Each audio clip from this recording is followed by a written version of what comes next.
예수 그리스도로부터 은혜와 평강이 함께 하시기를 축원합니다. 오늘은 요한복음 12장 24절 25절 말씀을 봉독하겠습니다. 내가 진실로 진실로 너에게 이르노니 한 알의 밀이 땅에 떨어져 죽지 아니하면 한 알 그대로 있고 죽으면 많은 열매를 맺느니라.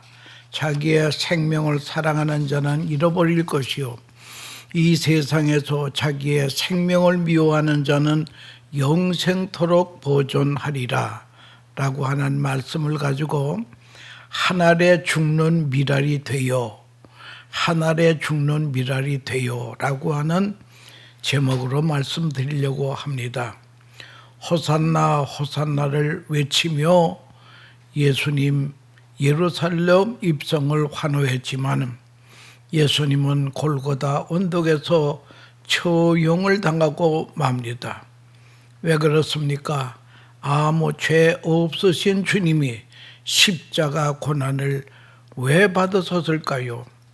주님이 이 세상에 오신 목적과 십자가 고난을 선택하신 목적, 그리고 죽음에서 부활하신 목적은 오직 하나입니다. 나와 여러분들 죄인들을 구원하기 위함이었습니다.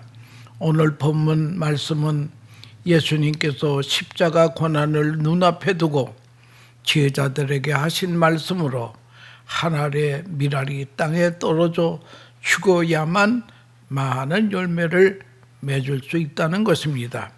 지금은 우리나라가 세계 선교의 중심에 있지만 사실 140년 전만 하더라도 한국 복음의 황무지였습니다.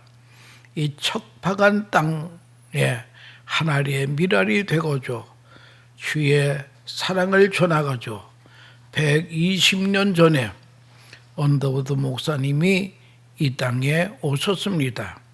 눈물과 기도로 씨를 뿌렸습니다. 언더우드가 인천에 상륙하신 다음에 기도문이 있습니다. 언더우드의 기도문입니다. 오 주여, 지금은 아무것도 보이지 않습니다. 주님 메마르고 가난한 땅, 나무 한 그루 시원하게 자라오르지 못하고 있는 땅에 저희들을 옮겨 앉히셨습니다. 그 넓고 넓은 태평양 바다를 어떻게 건너왔는지 그 사실이 기적입니다. 주님께서 붙잡아 뚝 떨어 넣으신 듯한 이곳, 지금은 아무것도 보이지 않습니다. 보이는 것은 고집스럽게 얼룩진 어두움 뿐입니다. 어둠과 가난과 인습에 매여 있는 조선 사람뿐입니다. 그들은 왜 묶여 있는지도 고통이라는 것도 모르고 있습니다. 고통을 고통인 줄 모르는 자에게 고통을 벗겨주겠다고 하면 의심부터 하고 화부터 냅니다. 조선 남자들의 속셈이 보이지 않습니다. 이 나라 조종의 내심도 보이지 않습니다. 가마를 타고 다니는 여자들은 영영 볼 기회가 없으면 어찌하나 생각합니다. 조선의 마음이 보이지 않습니다. 그리고 저희가 해야 할 일도 보이지 않습니다. 그러나 주님 순종하겠습니다. 겸손하게 순종할 때 주께서 이 일을 시작하시고 그 하시는 일을 우리들의 영적인 눈이 볼 수 있는 날이 있을 줄 믿습니다. 믿음은 바라는 것들의 실상이요 보지 못하는 것들의 증거이니라고 하신 말씀을 따라 조선의 믿음의 앞날을 볼 수 있게 될 것을 믿습니다. 지금은 우리가 서양 귀신 양귀자라고 손가락질을 받고 있사오나 저희들이 우리의 영혼과 하나인 것을 깨닫고 하늘나라 한 백성 한 자녀임을 알고 눈물로 기뻐할 날이 있음을 믿습니다. 학교도 없고 그저 경계와 의심과 멸시와 천대만이 가득한 이곳이지만 이것이 머지않아 은총의 땅이 되리라는 것을 믿습니다. 주여 제 믿음을 지켜주시옵소서. 이것이 언더우드의 기도문입니다.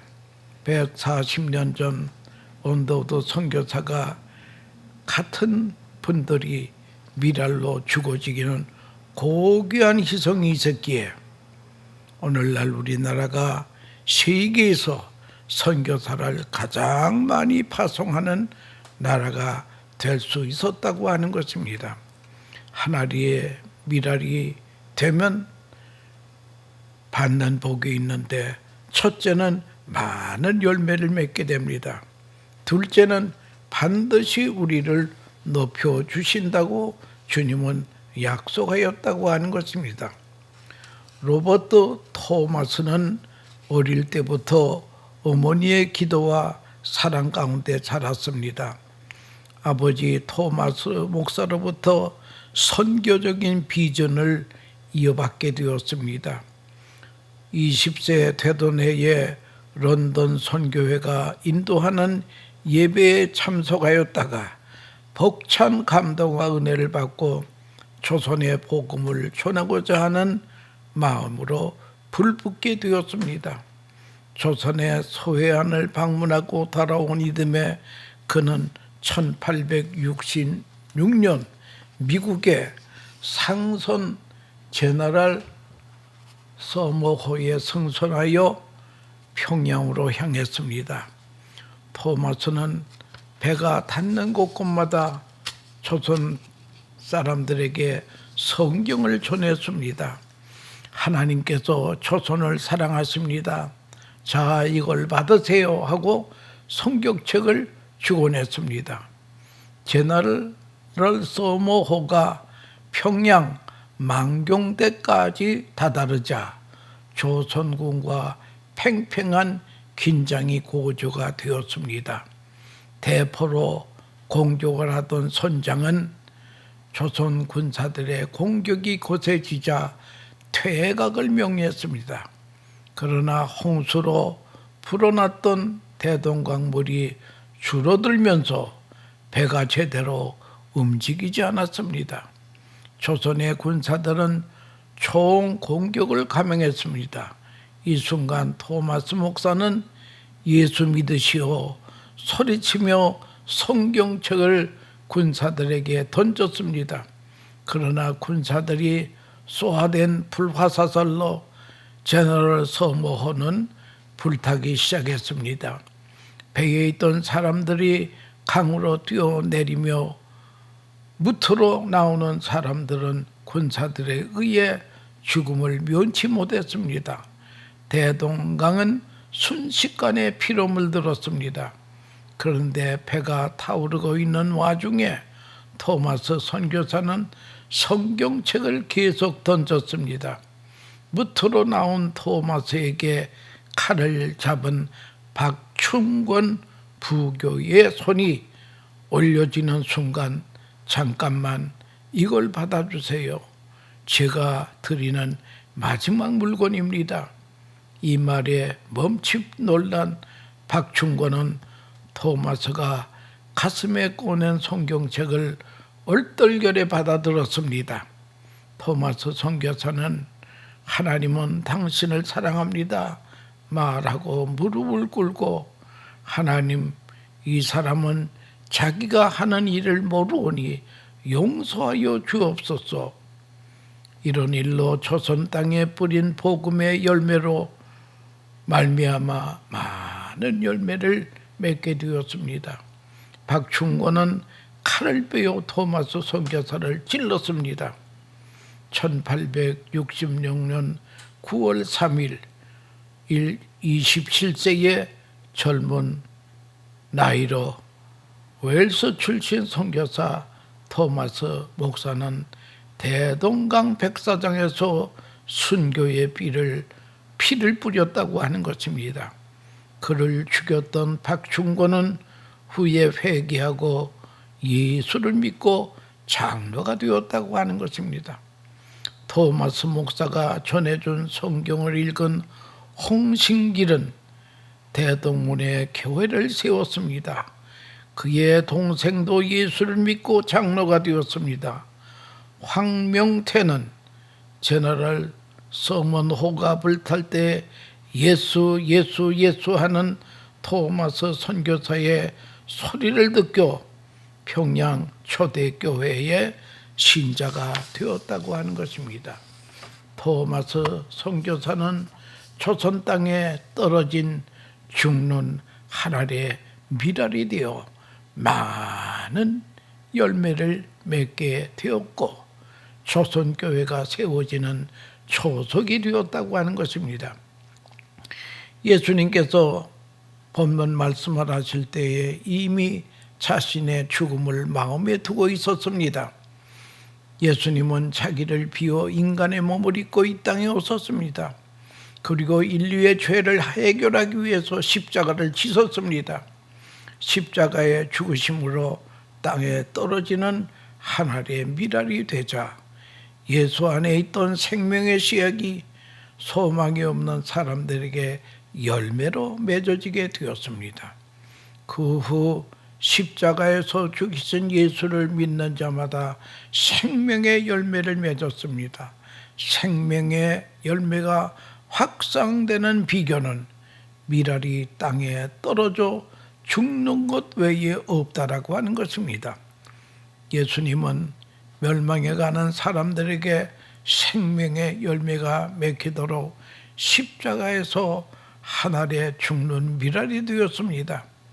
예수님께서 우리에게도 죽는 하늘의 미랄처럼 되라고 명령하십니다. 우리는 결단해야 됩니다. 나도 나라를 위해서 민족을 위해서 하늘에 썩는 미랄이 되리라. 한국 교회사 초기에 헤론이라는 의사 선교사가 있었습니다. 그가 한국교회 성정에 미친 영향은 지대합니다. 그에 관한 이야기는 듣는 이의 마음에 신선한 감동을 줍니다. 헤론 선교사는 미국 테니시 의과대학이 생긴 이래 가장 우수한 성적을 올린 수재로서 교수직을 사양하고 1885년에 한국에 왔습니다. 의로 선교로 헌신했습니다. 한국에 온 지 5년 뒤에 1890년 여름 각종 전염병이 창궐하여 많은 사람은 목숨을 잃고 고통을 당하고 있을 때에 폭염 속에서 환자 치료에 최선을 다했습니다. 더위와 과로로 말미암아 결국 전염병에 걸린 그는 3주간 앓다가 아내와 딸 둘을 남겨두고 선교지 한국에서 짧은 생을 마쳤습니다. 그의 희생은 한국교회 성장에 큰 밑거름이 되었습니다. 물론 한국교회가 부흥과 성장을 위해 노력을 기울였다고 하는 것도 사실입니다. 그러나 울지도 알지도 못하는 가운데 희생한 막강한 죽는 미랄이 있었다고 하는 것을 우리는 기억해야 될 것입니다. 예수님께서 십자가를 앞에 두고 하늘의 밀이 땅에 떨어져 죽지 아니하면 하늘 그대로 있고 죽으면 많은 열매를 맺느니라. 미랄은 하찮고 시시한 것이 아닙니다. 쓸모가 없어 내버리는 것이 아닙니다. 많은 열매를 기대하고 땅에 심기우는 것입니다. 그 하늘의 미랄이 한 구리에 밀 이삭이 됩니다. 그리고 많은 미랄들이 이삭에 매달리게 되는 것입니다.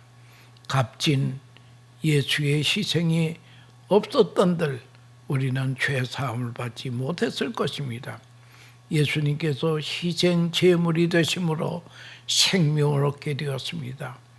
예수님의 희생이 헛되지 않도록 새 생명을 누리고 살아야 됩니다. 예수님의 값진 희생이 고귀하게 빛나도록 십자가를 자랑하며 살아야 된다는 것입니다. 또한 죽어져가는 미랄처럼 희생을 실천하신 예수님의 뒤를 따르는 제자가 되어야 하겠습니다. 칼레의 시민이라는 조각상이 있습니다. 유명한 조각가 로댕이 제작한 것입니다.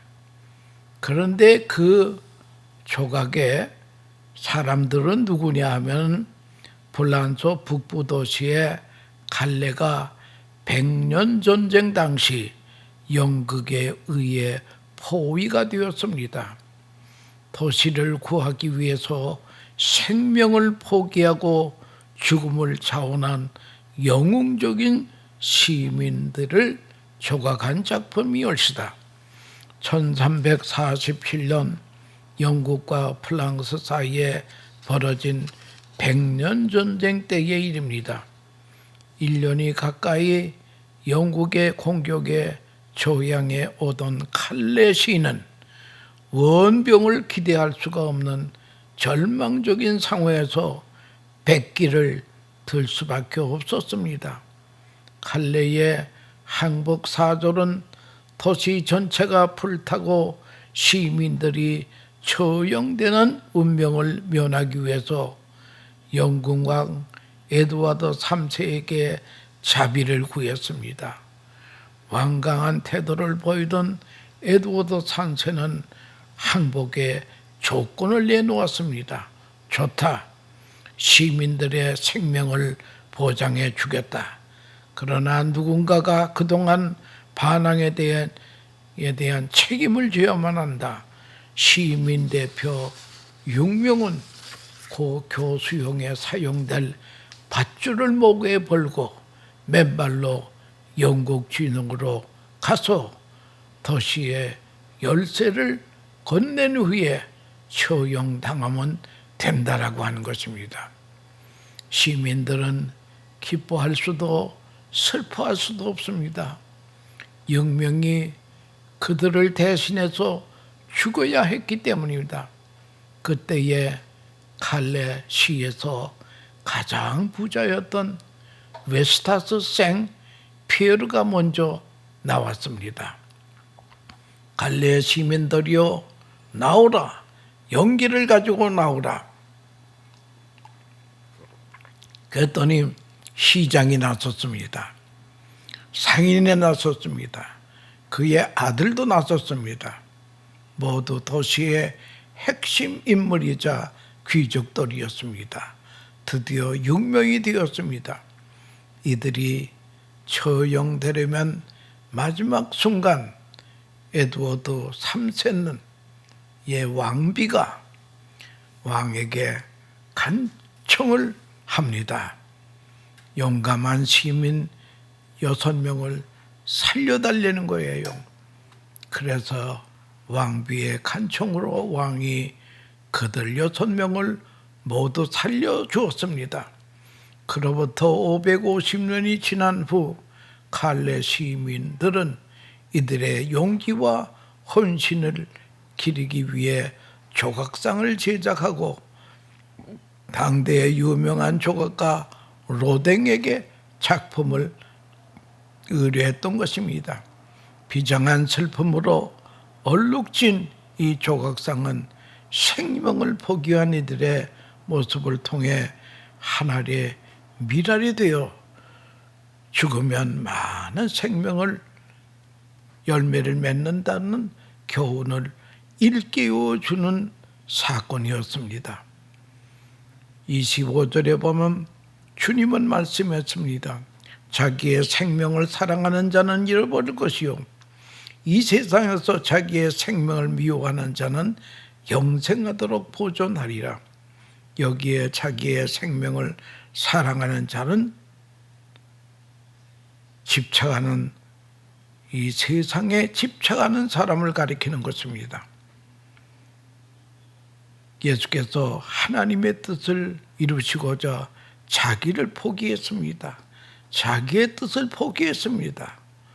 부유함을 포기했습니다. 명예를 포기했습니다. 심지어 생명까지도 포기했습니다. 완벽한 포기를 선택하신 분이 우리를 위해 십자가 지신 예수님이라고 하는 것을 우리가 알아야 될 것입니다. 여러분, 사람들은요, 손에 쥔 것을 빼앗길까 봐 꼭 쥐고 있습니다. 포기하려 하지 않습니다. 자기 생명을 사랑하면 잃어버리고 미워하면 영생하도록 보존한다고 하는 주님의 말씀의 진리를 알아야 될 것입니다. 내 것이라고 고집하는 순간 잃어버리고 사라진다고 하는 것입니다. 우리는 예수님을 본받아 하나님을 의지하고 기꺼이 포기할 수 있는 하나님의 백성이 되어야 된다라고 하는 것입니다. 그리고 주님은 인자가 온 것은 섬김을 받으려 함이 아니라 도리어 섬기려 하고 자기의 목숨을 많은 사람의 대속물로 주려 함이니라. 주님은 이 땅에 주려 오셨습니다. 섬기려 오셨습니다. 일본에 나온 세계적인 스승으로 가가와 도요이코를 꼽을 수 있습니다.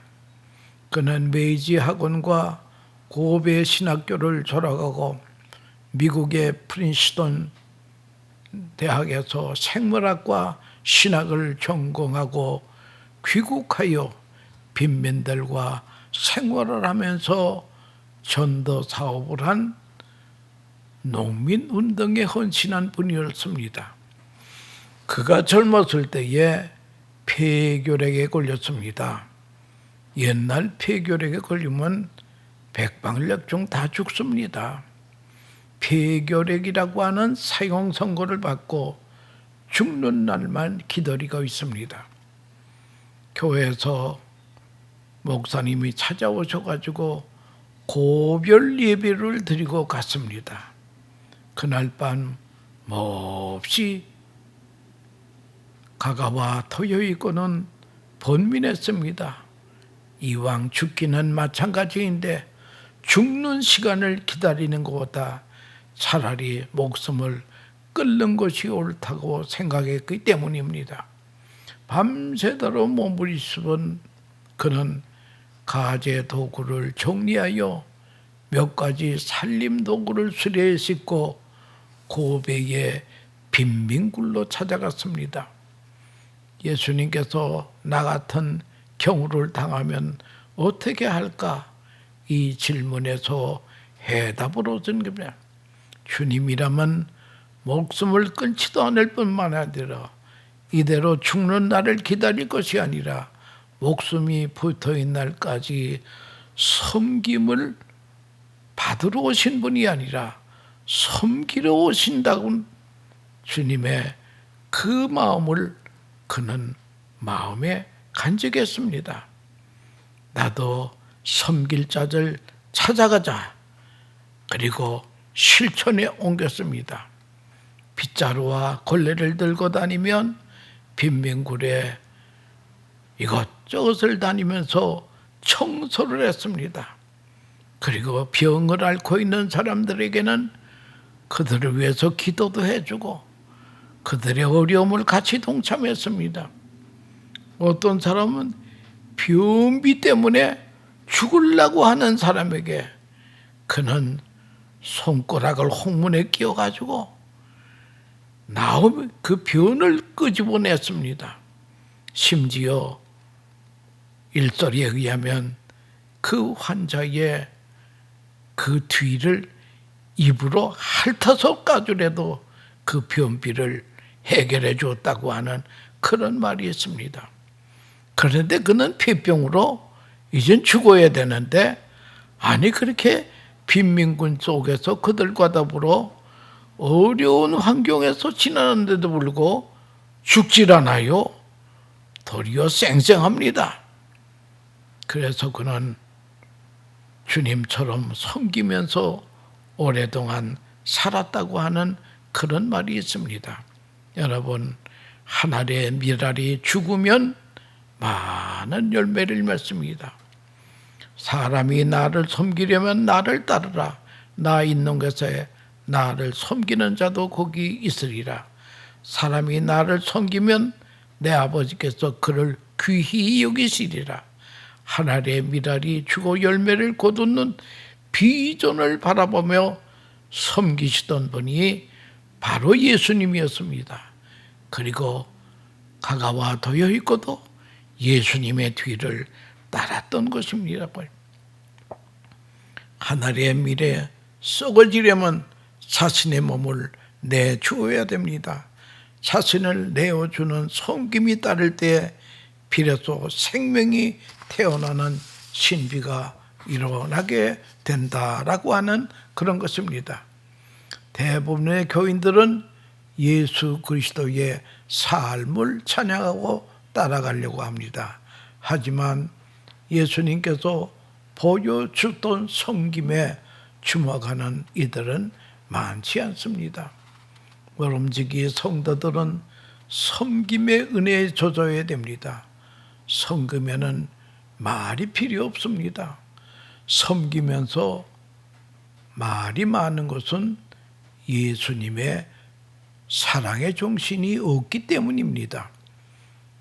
예수님의 마음을 품지 않으면 섬김보다 말이 많아진다는 거예요.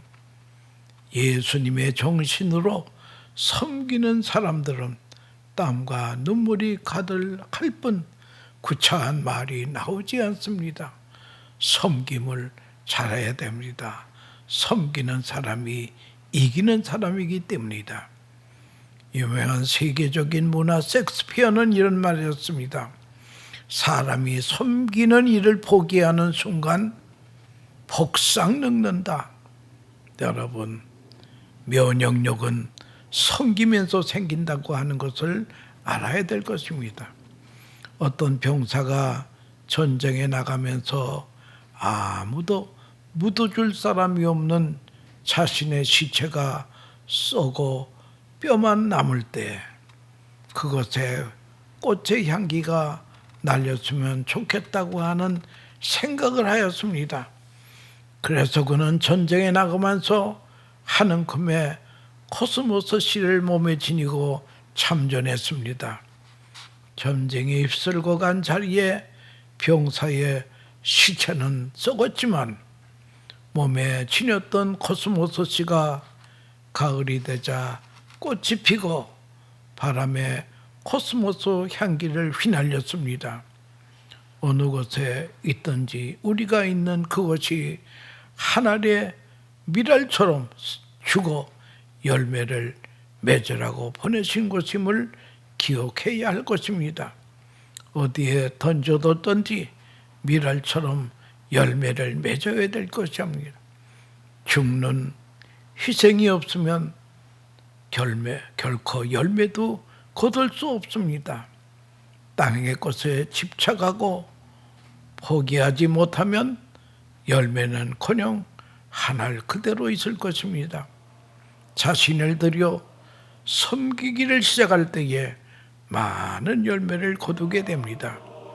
부디 평안하게 사는 것으로 만족하지 말고 죽어가는 한 알의 밀알처럼 희생과 포기와 섬김을 통해 열매 맺는 복된 성도들이 되시기를 축원합니다.